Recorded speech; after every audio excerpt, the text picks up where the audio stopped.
Franklin County mother is upset after a bus stop mishap. She says that the driver failed her. Okay. I love this. So let's talk about this story.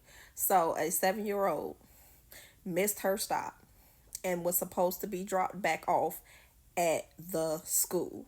Anytime you have a student on the bus that is that age who does not have a sibling and you notice they are on the bus, regardless of if the students tell you, which has happened to me, you're supposed to take the student back to the school.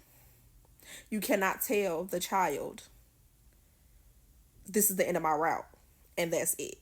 So this driver completely broke all protocol that you're supposed to do as a driver. Like, we're supposed to take the student back to the school.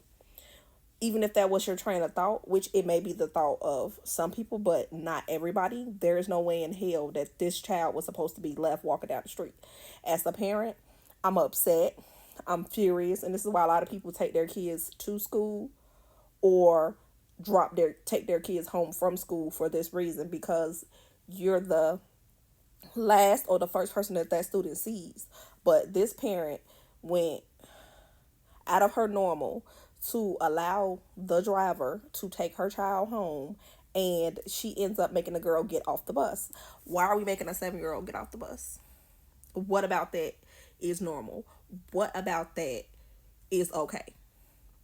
Firstly, they're supposed to have a sibling, if possible, to get off the bus with them up until first grade. Then, if they don't, you take them back to the school. The protocol is to call dispatch, let them know that you have to return to the school. I know we're in a rusty guitar high school, but let's be so for real, because this is something that they drill into you when you're in training. This is something they tell you on the radio almost every single day. This is something you're being told by your supervisors, other drivers, dispatchers, other drivers, dispatchers, all day long on the radio in the morning and the afternoon to bring the student back to the school. Is at that point, it's the school's responsibility to get in touch with the parents and let them know that that student did not get at the right stop. This may be in a new driver. This may be in a driver who didn't understand. But even if you didn't understand, your first train of thought is to call dispatch and be like, okay, I have an extra student on the bus. I don't know where to get off at. What do you want me to do? They're literally immediately going to say, what school did you drive for? They're immediately going to tell you, take the student right back to the school.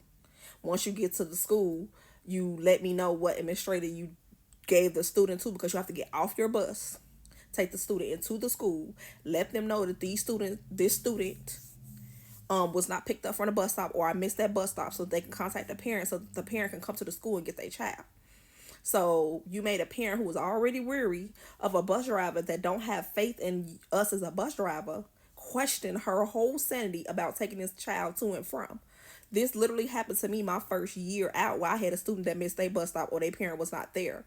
And I realized that when I walked the bus, and I took them back to the school. That actually doesn't bother me. It only bothers me when it's a recurring thing, which if you watch one of my old videos, it was a recurring thing for that one student. But that's okay. That happens. After a while, they document that and that student is taken off the bus. But you didn't get a chance to get to that point. Whether you're a new driver or unexperienced driver, this is something they teach you. They teach you this in training. Again, they say it on the radio in the AM. They say it in the PM, because it happens in the PM the majority of the time, which is exactly when this happens. So it's just like, what are we doing here? Why are we telling a 7-year-old that this is the end of my bus and you have to get off? That's something you will probably tell to a high schooler or a middle schooler, but they always know where to get off at. If you do not know where a child gets off at, why are we just putting them off in the middle of nowhere? Like, it makes no sense to me. Like, I don't get it.